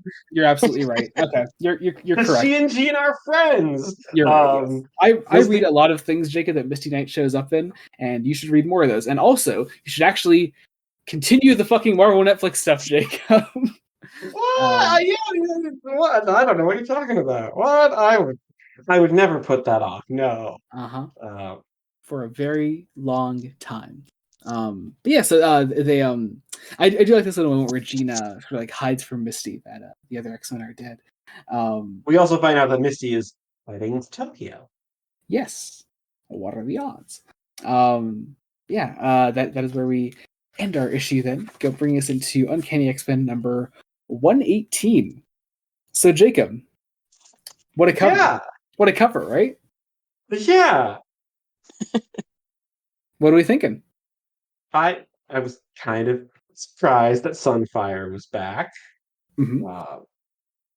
I was also kind of surprised that we were going to do an arc in Japan. Yeah. Um, It's actually really cool. yeah. Yeah. Let's get into this. This is the submergence of Japan. People are trying to sink Japan. It's a fucking insane plot. I love it. It's great. The X-Men are well aware of this because they can see people trying to sink Japan because it's kind of noticeable. They try to find some like Japanese authorities early on as they arrive on land with this Japanese cargo vessel. They eventually before we catch up with that, we got to cut back to Xavier and Delandra in space. Space spouses, lovers in space. We should also, we get the great. X-Men only think that the official line is Japan's been experiencing some earthquakes. Mm-hmm. Yeah, I don't think earthquakes generally turn the sky red. Yep. That's not something that earthquakes do. Yep. Then when we catch up with Xavier, we get another great Roger Stern note of Xavier's like, even though the X-Men are dead, we know that's not true, but the professor doesn't. See X-Men number 114, Roger, which every time I see one of these notes, it just gives off big Stanley energy. It does. It's really great. He really did lead an entire generation in that way, didn't he? But anyway, the X-Men are then met in Japan by the one and only Sunfire and Misty Knight, who's here as well. But importantly, Sunfire, who, for those that don't remember, which I'm surprised Stern doesn't catch readers up on this as well. That Sunfire was very briefly an X-Man before he got all angsty and just kind of stormed off. And he clearly has not worked through that angst. He's not doing much better. But he's pissed at the X-Men, wants to handle the situation on his own. The X-Men want to help as well. We get this great little scene actually where Misty calls Iron Fist to try to get him involved. She's like, hey, I can't be over there, and he's like, oh, sorry, I wish I can't be over there. And they both hang up. It's a weird moment. They both just tell each other they can't help out with their respective situations. It's because we want cameos from the Marvel universe to make this feel like it's a global. This is this arc that feels like it's an actual global, in a way, a bigger Marvel universe event. That's fair. Yeah. Mainly because of Misty Knight. Like, yes, she's appeared in the book before, but like, this isn't. She's clearly not an X-Men character. Yeah. This isn't Misty Knight, Jean's roommate. This is Misty Knight, the Power Man Iron Fist supporting character. Exactly. So that's sort of where this feels like the beginnings of what would become a modern comics crossover. Like a prototypical, like a prototypical version of that, if that makes sense. Mm-hmm. Yeah. That's probably what I was thinking of. I was thinking of the Heroes for Hire having shown up in our last Daredevil episode. That might be what you're thinking of. That's definitely what I was thinking of there. I think that was just Luke Cage and Iron Fist. I don't think Misty. Yeah, I don't think Misty showed up in that one. Yeah, you're right. Anyway, but then we have of course, there's some always great banter. That may be one of my favorite Wolverine moments so far. Of just, dude, so good, so fucking good. So we learned a lot about Wolverine here. He sees this woman out in this garden, and she's kind of like shocked by him being there to begin with, and then he starts speaking to her in Japanese, and it's very good according to her. We would know this, of course, because we're only looking at the translated speech bubbles. But which nice, I'm going to be honest, I'm glad they didn't try to like actually write Japanese out, because well, yeah, of course, but I mean, like, there's no like indication within the speech bubbles as to like how well he is actually speaking it, but they do point it out. And we get this great little moment where they actually like kind of connect here, and Wolverine almost gives out his name. He says, "My name is Lo," and then he's cut We off. have a syllable, guys. We We have have a a syllable, syllable. Lo. This is As also Mariko, who I'm. Is this an important character? a little bit. Yeah. Are A you little bit. familiar with her, Jacob? Well, I've seen the Wolf. Okay. Once again, I saw the Wolverine in theaters when it came out. Mm-hmm. Don't ask me why. She is in that movie. Yeah. Yeah. So Mind you, it has been over a decade since I've seen that movie because you should that watch it came out again. in. It's actually really good. It's a really good time. But yeah, so yeah, this is definitely an important character. Yeah, it's a great little moment here. This is all, of course, cut off by another earthquake as the X-Men are then attacked by the Mandroids, who were last seen in Avengers number 95. Thank you, Roger. Okay. However, I will say the Mandroid is a dumb name. It's a very fun name, and also design-wise, kind of gives off Manhunter vibes, just a little bit. I was gonna say, I'm like, oh look, it's the rip-off Manhunters. Yeah, just a little Also, bit. the name is redundant. How so? Android indicates man. Adding an M to Android just makes it be like saying man, Mandroid. They're manly men. Anyway, yeah, the Also, X-Men are they attacked. aren't robots. They also aren't robots. They're Yeah, guys yeah, in yeah. suits. They're just suits controlled by men. So there's that, I guess. But yeah, the X-Men are attacked by the Mandroids. Great fight scene sort of breaks out until eventually they uncover a message from Moses Magnum, who is who issues an Master of the ultimate. Magnum Force. Yes, who issues an ultimatum to the Japanese Prime Minister that he has 24 hours to acclaim him soil of Japan, absolute ruler of your precious island nation, or he will, or at midnight tomorrow he will sink Japan, and that is where the issue ends, bringing us into Uncanny X-Men number 119. So Moses Magnum actually is a character that had showed up previously, which I don't think they really call out in any of these editors' notes, but again, also I feel like they should have. I think they briefly Oh, they do. call. Oh, yeah, they do actually. You're right. On the next issue, giant sized Spider But Man and um Power Man. also it's apparently Christmas time. Yeah, which is really funny because they title this next issue "Twas the Night Before Christmas." It doesn't really become relevant to this issue until like the last like what 3 pages. Now don't get me wrong. I actually It's a really really love the nice last scene. three It's a pages. really nice Yeah. scene. But it's just it's weird. I don't know. And also, this issue didn't even come out in December. This came out in March. Like I don't know. You know, I It's wasn't weird. paying attention to when these released, so my brain just assumed, are we at December already? No. This is March of '79. I wonder. It's really weird. I Okay, don't get it. okay, I wonder if what might have happened is Claremont had plotted things out for bi-monthly release. Let me think. Would that have put it in December? Probably. That adds what, another 6 months Or off? potentially February, depending. Yeah, Because maybe. Um, that's possible. But as it stands, it's like, just really stupid coming out in March of '79. But anyway, actually getting into this.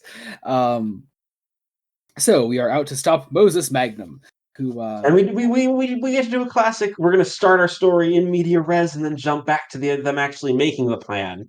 mhm, which is how you Because know the plan is going to work. Um, yeah, no, that no, if tropes have taught me anything is that if you're telling a heist story and they start explaining what their plan of the heist is, nothing could possibly go wrong. absolutely.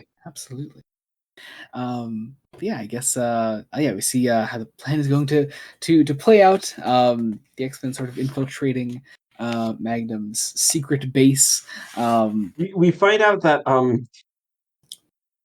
so okay, that Pauline Wing and Misty Knight have been investigating Moses Magnum and that's what they've really been doing in Japan. I really need to continue my Power Man reading because I'm on Power Man and Iron Fist and I haven't read any of it, and I really should because I feel like this probably happened in that. Yeah, I mean, your Marvel thread on Twitter is kind of dried up this year. Oh yeah. I've been reading a lot on my own. I just don't read for the thread anymore, really. Oh, that's a shame because I love following the See, but thread. it also gives things away for you. It lets you know what I'm preparing for. So, haha, I tricked you. Okay, but that doesn't mean that I'm great at guessing those, especially considering the thread is of several threads. You guessed almost completely accurately the entire last Marvel block, bar the Thor episodes. I don't think I'll be able to guess the next block accurately, though. It's very possible. It's very possible. I don't know. We'll see. We'll see. Anyway, but yeah, so they've been investigating Magnum, and so they have intel on his base, and so the X-Men are able to sneak inside. But of course, Magnum is aware of their arrival, so he attacks Colossus. As Colossus arrives here, great fight scene sort of breaks out between Magnum, the X-Men, and the Mandroids. I like saying Mandroids. You're right. It's a fun word to say. These are the Mark II mandroids. Ooh, meaning they're more dangerous, even though none of us, I don't think any of us have really read their first appearance. No. So, whatever. Anyway, but yeah, great fight scene sort of breaks out between all of them. They eventually blow up the Magnum's base, and so he's not able to sink Japan. His plan is foiled, of course. They are then picked up by Misty. Through all this, Banshee has been heavily injured. Oh yeah, because he caused sort of the explosion that took down Magnum's base. So Banshee is hospitalized for some time, and so when he's let out, he is upset to find that none of his fellow X-Men are there waiting for him. So he just kind of goes back home, and only to find that all of his friends are there waiting for him. And say, "Welcome, this is welcome back, Sean. Merry Christmas!" And there's a Christmas tree up, and it's a fun Christmas time together, I guess. And it's really sweet. It's a really sweet scene. Yeah, and we get these really nice character moments. I love this little moment with Colossus right near the end of Colossus being the one who is missing his family because he has a family to go back to. Mm-hmm. Whereas everyone else on the team is kind of at that found family stage in a way. Yep. Oh, It's really yeah. nice. It's really, really nice. And I've always found it sweet that when Storm talks to him one-on-one, she calls him little brother. Like, that's just a thing she always does. Yeah, it's really sweet. Yeah, I love that. We then also see Jean arriving. Where does she go? Edinburgh. Muir Island? Or where? Edinburgh. Oh yeah, she had just vacationed in the Greek Isles. What a way to work through your grief, I guess. But she goes to Edinburgh Station, where she is met by Moira McTaggart and other friends. Including Scott Summers' brother. Yep. Who again also seems kind of unfazed by the supposed death of his brother. Whatever. His girlfriend's there as well, Lorna. I forget who Jamie is. Multiple Man. Oh, okay, gotcha. Yeah. But yeah, they're all there. Jean is there to sort of hang out with them for some time, and then we end our actual issue with a little tease for next time with the death of a random guy. Do we know this guy? We don't know this guy. Angus No, it's just a random McWhirter, guy. I guess. Yeah, he dies, and that is where the issue ends, teasing us for next time. Bringing us into Uncanny X-Men number 120. This is our last sort of actual arc of this. This is Wanted Also Wolverine, not dead or properly alive. really leading us to next time because Oh, that's right. Yeah, we didn't actually get the follow up to that, do we? no, because this is a Mutant X tease, and we don't get that, but we do get some more Wolverine backstory, guys. Yeah, I mean, hey, it's more than welcome given that little tease in 2 issues ago. So, yeah, here we go. So, Canada, it's time to meet up with oh good God, what's his name again? Fuck, Vindicator. yes, Vindicator, who you had met previously, who puts together his team of Canadian superheroes: North Star, Shaman, Snowbird, Sasquatch, and Aurora. who are all going to hunt down Wolverine. So, preparing to leave Japan, the X-Men say goodbye to Sunfire, and Wolverine says goodbye to Mariko, giving her a flower and telling her White chrysanthemum and then telling her his name is Logan, which is first actual time we get that. I think it's just one of the few times the man smiles. Yep, it's a really sweet moment, and also just a great name reveal. Couldn't imagine it happening in a nicer moment. Leaving on this plane, then going supposedly home. The plane is eventually lands. Where did it actually land? Well, what happens is there's some bad weather. Oh, that's right. So Storm tries to control the weather. It can't. So basically, they get forced to land in Canada, in Alberta, Canada, which I think we have a friend who lives around this area, Joey. Mm-hmm. So I couldn't stop thinking of her. I'm like, I don't know Don't why, tell but I don't tell read me you this. started reading one of these characters in her voice. Maybe. God damn it, Jacob. But yeah, so they have to land in Canada, and they are met immediately by Vindicator, who Wolverine is preparing to fight right away. Of course, they decide. Oh yeah, so then the they stay in the plane for a while, but then it's attacked by a mysterious, hairy, armed figure. Who My note at this point became, "Oh, we're doing Nightmare at 20,000 feet, but on the ground." on the ground, yeah, totally. Nightmare at 10 feet. Yeah. Nightmare at 10 feet. It doesn't have the same ring to it. It's close enough. You're missing a couple zeros. But he tosses the plane, blows it up. The X-Men escape the plane, going out into the blizzard outside, and leaving Vindicator and the rest of his super team to try to follow the X-Men. So they know they're looking for Wolverine, and Cyclops wants some answers. So we do get some nice they walk and do some exposition. Wolverine tells them a bit about his past and why they're after him. Basically, he was part of this Canadian super team before. They want him back now, and so now he's on the run. He's with the X-Men. He doesn't want to go back with them, and so that is the bulk of this issue: is just trying to evade the Canadian super team. The team is called Alpha Flight, which they are the Canadian super team, Jacob. They're basically the We Have X-Men at Home version of the X-Men. Yes. Absolutely. They do, a couple characters do jokingly call Vindicator Captain Maple Leaf a couple times, which I really love. But yeah. I will say, what I find interesting about this arc is there are a lot of pieces of this arc that feel like prototypes for characters that are going to come later. Like Sasquatch feels in a way like a prototype Sabretooth. Yeah. Interesting. In a way, if that makes sense. It's just interesting because it's clear like Claremont, Claremont doesn't actually have Wolverine's backstory worked out yet. No. Not completely, at least.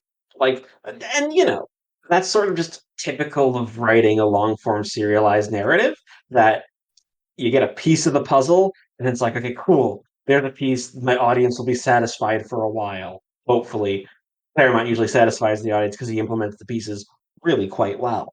Yeah. Oh, totally. Before moving on to like the next piece. Were you going to say something, Andrew? Oh yeah, I was just going to say, building on what Jacob was saying, North Star actually becomes a pretty prominent X-Men for a time. Isn't he like? Oh wait, that's also right. like one of the first out gay superheroes. Yeah, too, I believe he is the first. Oh, right. Well, And I'm guessing he's he gets also introduced. the first gay wedding in comics as well, I believe. Later on. What, still written by Claremont, or would this be a different writer? No, it's written by someone else. North Star Ah, doesn't join till like the early 2000s, I think. Well, Claremont was trying to be progressive at least. We got Yep. something. We got something. The X-Men gets some new clothes. Nightcrawler gets They just punched in the face. that's true. The X-Men then get some new clothes for themselves to try to blend in with the Canadian airport. I love. You know, you never really see this in a modern comic of just let's pause our action to go shopping. Yeah, it's Like, nice. It's nice, and they actually do. Byrne actually draws some nice new outfits for them. I like Storm's especially. But yeah, and we spend some more time evading the team. Wolverine is eventually caught by Sasquatch, and the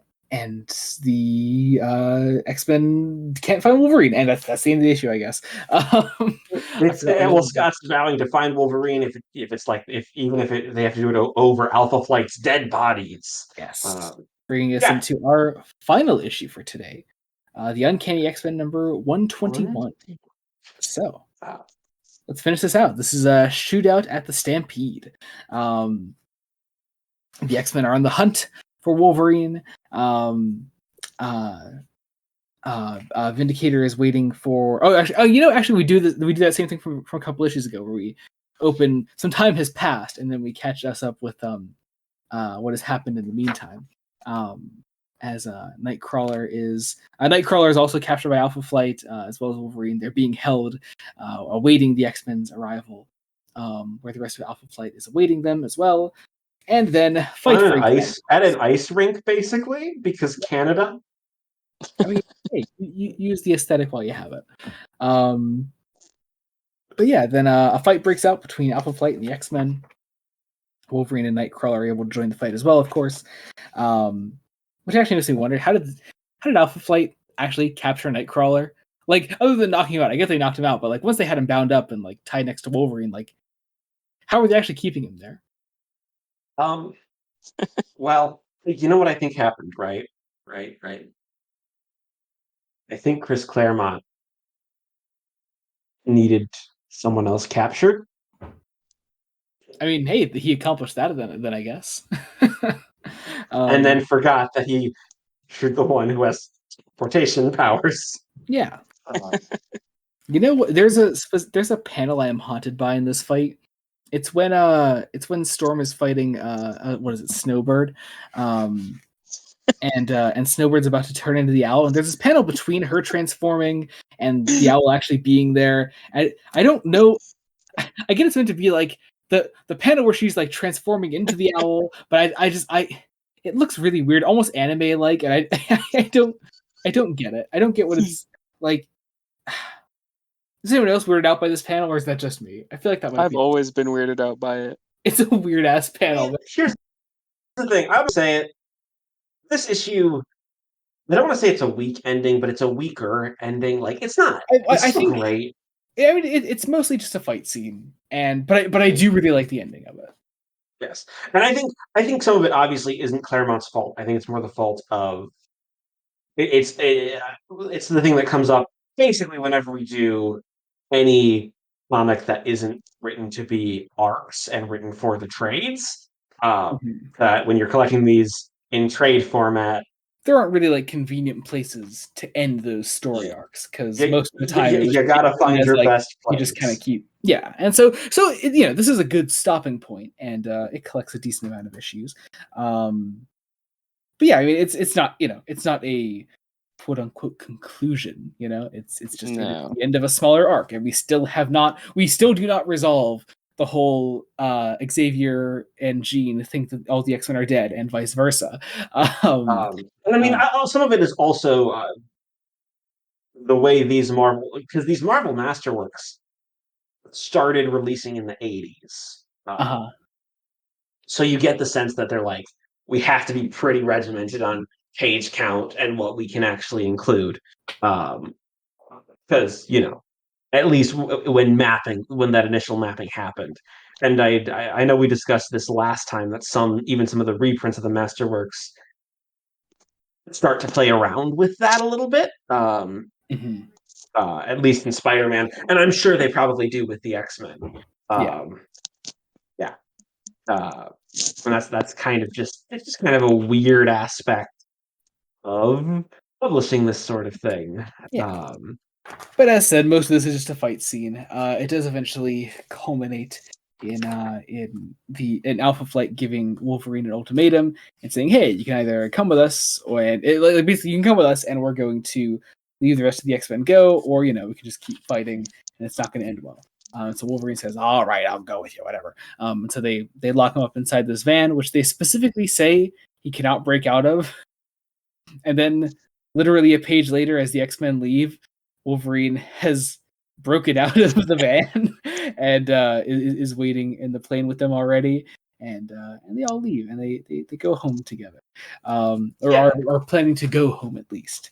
And we promise next issue, cry for the children, as we'll actually pick up there whenever we should happen to pick up X-Men again. I hope I hope I don't want to say sooner rather than later, but this is one that I definitely want to come back to. Yeah. In the nearer future than possible, because so many comics, so little time, and luckily we're starting to integrate Marvel better into the show. Yeah, and who's to say we cannot tackle some Uncanny X-Men by other means on the channel? Yeah, so I wonder how that's going to happen. Yeah, who knows? But anyway, so I think that finishes our actual coverage of this particular volume. I mean, I should also say, I think part of the problem with the last two issues also is introducing the Alpha Flight team is really crunched. Like, Yeah. a little bit, yeah. You don't get as much of their characters. I know they had a book that got fairly popular around this, like sometime after this, because this was around the time Uncanny X-Men started doing hotcakes numbers, and it's like, well, people want more X-Men, so we gotta put more X-Men out there, and X-Men adjacent things. But yeah, that's it. And we were trying to find some sort of like apt adaptive material for this, which is a little hard. We had Joey and I had some discussions because we did. So importantly, so previously X-Men movie wise, you had already seen the original trilogy, right? Or have you not seen Last Stand? I caught Last Stand once on TV, so I know Jesus. I've seen it. I I remember very little about it. Gotcha. And I think the same applies to what, the first two solo Wolverine movies, or is it just the Wolverine? So okay, I know I have seen Origins because let's just say I love my father. I do. Mm-hmm. However, if you follow me if you look at my letterbox, sometimes I'll do a movie and I'll tag it with Dad Cinema. These things that my dad and I watched together. And it turns out Origins Wolverine was it's a contender for some Dad Cinema. Understood. And so we obviously said already on this episode that you have seen the Deadpool movies, but obviously they're not apt for this at all. And you had, for some reason I'm aware, have also seen Days of Future Past, and like that's it of this sort of reboot timeline. Yeah, I saw it in theaters, and I think honestly, it was because in the marketing was they're bringing back Stuart McKellen. Yeah. Oh, yeah. That's never not been a lot of the appeal of Days of Future Past, and thankfully that film also gave us the whole original cast of the original trilogy, which is great. And Elliot Page in a very nice role too. Absolutely. But you had never seen First Class, and while this isn't really a Lee era X-Men episode, we have a few connections. We have, of course, Magneto and Xavier being here. We have Banshee, which is nice. I was gonna say Banshee, I don't think has been adapted into any other X-Men film. I don't think so. Yeah, which is an absolute shame. But yeah, so we thought, you should watch First Class, because also it's my favorite X-Men movie personally. I really love First Class, and so you watched X-Men First Class for the first time today. I mean, of the three X-Men movies we've watched for the podcast, this is definitely my favorite. Fair. I don't want to say in terms of like Days of Future Past again, because it's been like a decade-ish. Well, yeah, about a decade-ish. So and I've only seen that movie once, so I don't want to like say it's better or worse than First Class. I think First Class is there's a lot. I kind of wish we had a world where they didn't integrate the timelines, and I would love to see what Matthew Vaughn specifically See, would have done what's funny is after this. What's funny is I had seen X-Men First Class not knowing that it was meant to be something separate. So I was always sort of like, oh man, I can't wait to see what they do when they eventually incorporate the other stuff. Um, so yeah, so for me, like I never really viewed it that way. Um, I think the really smart decision is basically making a lot of the thrust of the film is essentially two couples. Uh, mhm. you have our main couple of Professor X and Magneto, who it's not intentionally that they are coded in a romantic light, It's very possible. but the way that McAvoy and Fassbender play it is like Hmm. nothing Beautiful, but flirting. Like genuinely watch beautiful. watch the montage where they're recruiting all the mutants. Hmm. These men are flirting. Um, These men go to a strip club together, and I swear they look lay at on each a other. single bed. They look at each other more lovingly than any of the strippers there. But okay, so Also, I you do have to have ask Jacob though, what in your opinion is the single best scene in X-Men First Class? There is a right answer.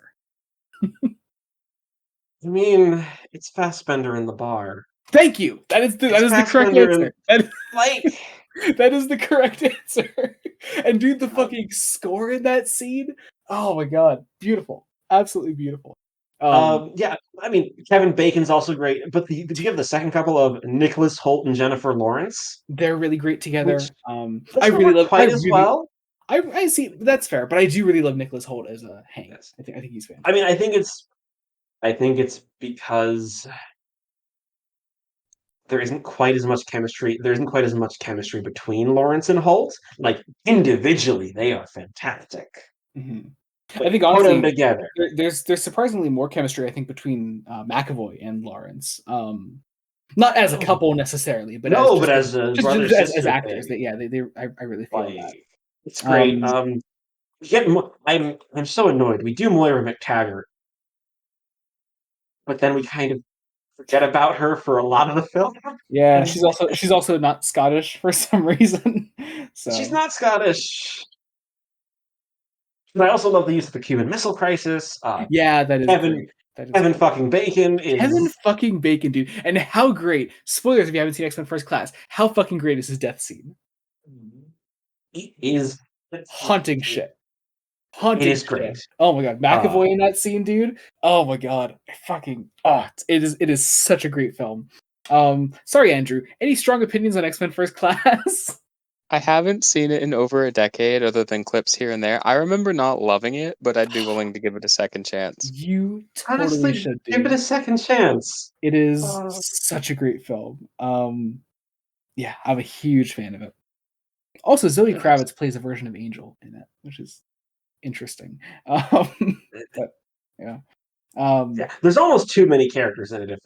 If there's a I feel like most big of them are problem with it, the too many characters problem. I think is there were enough. Like the minor characters are minor enough to not overstuff the film, in my opinion. yeah. There is also a peak Wolverine cameo, which I really love. Um, that scene is great.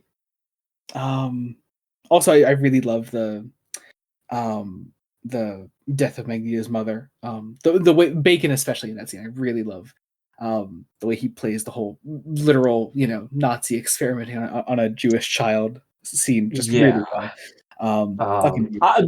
They handle the World War II stuff mostly well. They Um, do. I think they honestly do. I think it's a really nice expansion on because I think they mostly use the footage from the first X-Men movie. I think. If not, it's really, really close. It's a really close recreation, that is. Yeah, I don't know. It's just a film I really, really love. And also it's kind of a comfort film for me. It's one I just got really attached to when it first came out, and I was always kind of in love with it. So yeah. hey, Hey, well, it's far from the when we get back to this, there will be some other. Well, no, I don't think immediately. I think next time we aren't necessarily doing adapted yeah, material for when we get it'll be into the well, we volume. should well, I would say we should do adapted material for the next one. Perf. I want to keep that one for when we actually do that story, though. No. I don't mean Days of Future Past. Oh, I'm you're I'm saying because We'll talk about it after the episode. Anyway, Okay. we'll talk. I thought we talked about this already, Jacob. Did you Did hear we? us? I don't We remember. totally did. Anyway, but otherwise, Jacob, since you're aware of what this whole Marvel block is, do you Yeah, want to yeah. reveal what we're covering next time on Fresh Face Comics? Okay. It's time. So when we started this podcast, I made Joey make me a promise. Which you are now breaking yourself. Can I get through? Can I do a dramatic monologue, please? I'm trying to do a dramatic monologue, and you are undercutting me.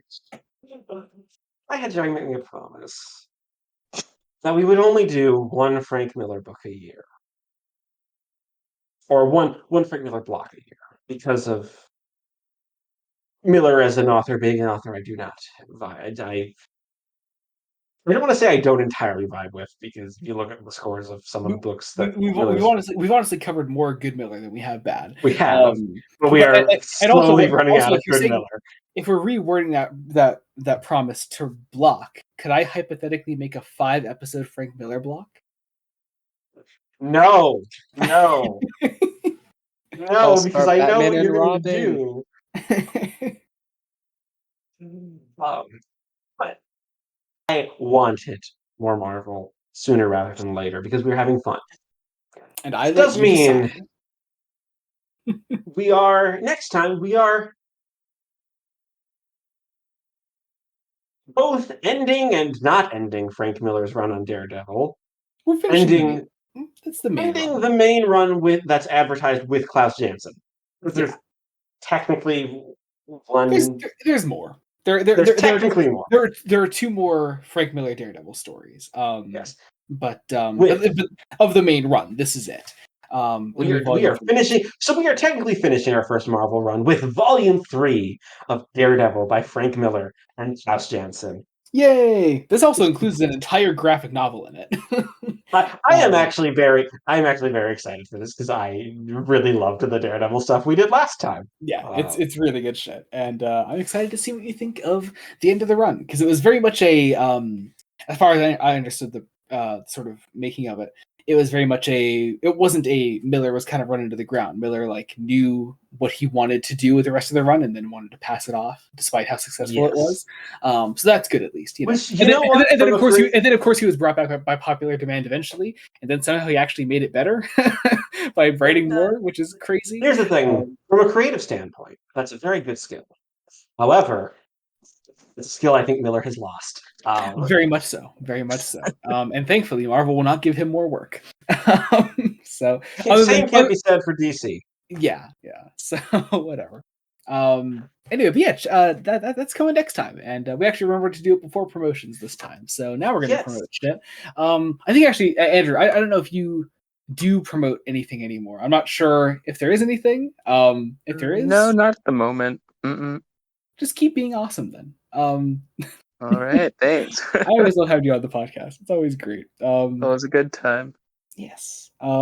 Jacob, what do you have going on? So I've got a couple of things. Not on my YouTube channel. If you go to my YouTube channel and go to the playlist where I put videos that I'm in, you will actually get to hear me playing some music. Posted several pieces of a performance recently. If you'd like to hear that, you get to hear. You won't hear my voice, but you will hear my airflow coming through my lips playing a trumpet. I don't like the way you I don't worded know. that. Yeah, I was trying to be careful, but there's no great way to describe playing a trumpet without getting at least a little dirty.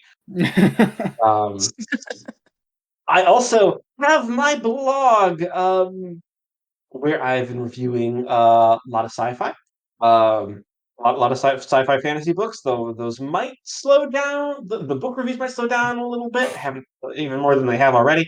I haven't quite decided what I'm reading next and what I'm reviewing next, because I don't review everything that I read.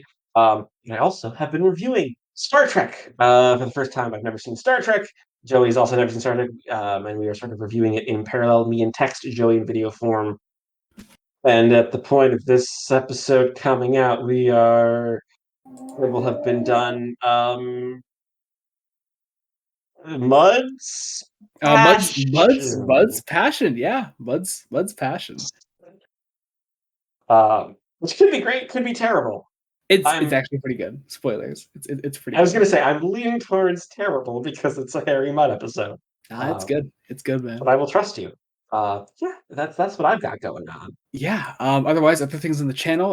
Like Jacob mentioned, Star Trek reviews, weekly, Mud's Passion, and all that. Also, you can get the Star Trek videos a week in advance if you join the Ensign tier on our not Ensign. Yeah, Ensign tier. That's all right. That's the one on our Patreon. You can check that out.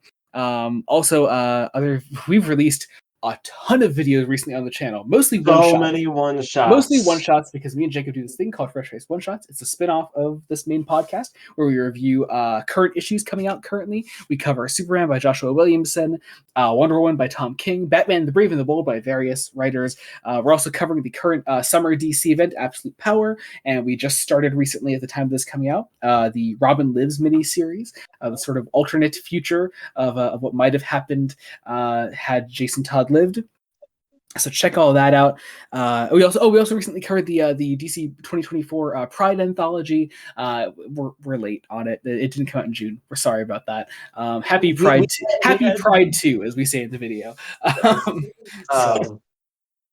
Yeah, but that's all out there. And basically, we had to release a ton of things recently, as well as some commentaries that we recently recorded with our friend Mason. We have 2 of those out right now, Batman 1989 and Batman Returns. We will be releasing eventually the 2 Schumacher films, Forever and Batman and Robin, on the same day as a double feature, which is going to be fucking insane. You can see me genuinely devolve into madness.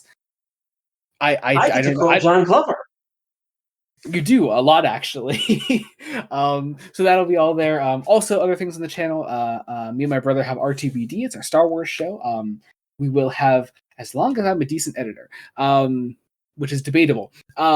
You can hopefully we've recently put in an episode on the fairly recent Tales of the Empire and other books. We also covered the book Shadow of the Sith and the comic Thrawn. This is an adaptation of the one Timothy Zahn book. Not the Legends trilogy, just the book called Thrawn.